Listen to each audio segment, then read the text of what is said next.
আমাদের দাবি বাস্তবায়ন করব।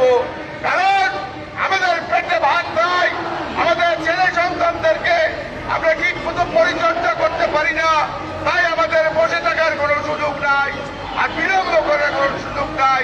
তাই আমি আমাদের এই জাতীয় নেতৃবৃন্দর কাছে অনুরোধ করব, এমন কর্মসূচিতে আমরা পদ্ম স্কিমের বিরুদ্ধে আন্তঃ বিশ্ববিদ্যালয় কর্মচারী ফেডারেশন প্রায় 1 মাসের মতো ধর্মঘট পালন করেছিলাম।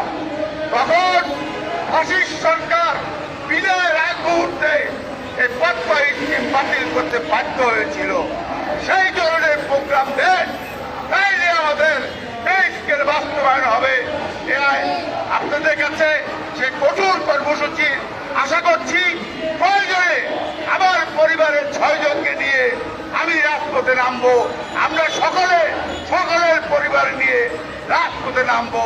আমরা দেখতে চাই আমাদের দাবি কিভাবে আদায় না হয়। আপনারা যে নেতৃবৃন্দরা উপস্থিত আছেন, তারা এমন কর্মসূচি ঘোষণা করবেন যে কর্মসূচিতে আমাদের নবম পে স্কেল বাস্তবায়ন হয়। সেই আশা ব্যক্ত করে সকলকে ধন্যবাদ জানিয়ে আমি আমার বক্তব্য শেষ করছি। সবাইকে ধন্যবাদ। আসসালামু আলাইকুম। ধন্যবাদ। আপনারা ইতিমধ্যে অবহিত হয়েছেন যে আজকের এই আমাদের প্রতীকী অনশন কর্মসূচিতে উপস্থিত হয়েছেন আমাদের অতি পরিচিত মুখ, বাংলাদেশের শ্রমিক আন্দোলনের অন্যতম নেতা। তিনি শ্রমিকদের অধিকার নিয়ে আইওএলতে কথা বলেন, বাংলাদেশের সরকারের সাথে প্রতিনিধিত্ব করেন। আমাদের সেই শ্রমিক নেতা পাশাপাশি ওয়ার্ল্ড ফেডারেশন অফ ট্রেড ইউনিয়নের বাংলাদেশের প্রতিনিধি জনাব রাজিকুজ্জামান রতন ভাই। আমরা রতন ভাইকে ধন্যবাদ এবং কৃতজ্ঞতা জ্ঞাপন করছি।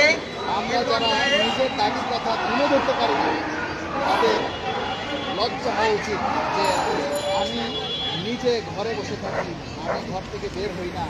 যারা বের হয়ে এই পর্যায়ে আমাদের সাথে আজকের এই কর্মসূচির সাথে একত্রতা পোষণ করে বক্তব্য রাখবেন রাজিকুজ্জামান রতন ভাই। এ জাতি সত্যি আসলে ভাগ্যের পরিবর্তন আবার কোনোদিন হবে কিনা জানি না। আমি রতন ভাইকে একটু অবহিত করতে চাচ্ছি, আজকের এই প্রতীকী অনশন কর্মসূচিটি ঢাকা থেকে আমরা প্রেস ক্লাবের সামনে পালন করতেছি এবং একযোগে বাংলাদেশের 64টি জেলার প্রেস ক্লাবের সামনে জেলা পর্যায়ে একই সময় এই কর্মসূচিটি পালন হচ্ছে। আমাদের মূল দাবি, আজকে যে জানুয়ারি মাস চলতেছে, এই জানুয়ারি মাসের ভিতরেই পে স্কেলের গেজেট জারি করতে হবে। কেননা